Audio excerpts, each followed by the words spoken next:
for me, this part of the reading on the 5 approaches really kind of drew me into the reading because it's very true.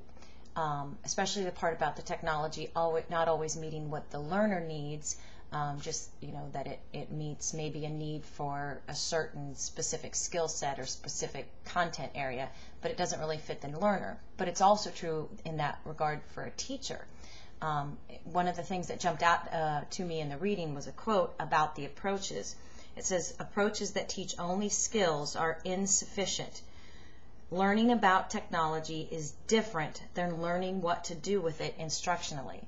And that kind of leads me to one of my questions, even after the reading, and again, I kind of have touched on this before, is how do we use this technology to really hone in for kids, like maybe kids that are special needs kids or kids that are advanced kids that need that kind of something bigger, something better to do. How do we incorporate this technology without just looking at the flash and the bang, but have real substance to it?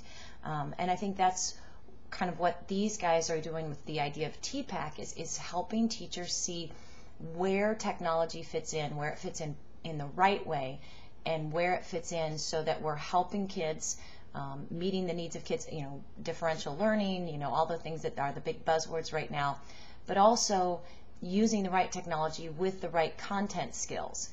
I think that's another big issue is, just because it works, certain technology works well in a science class does not mean it's going to work well in an English class.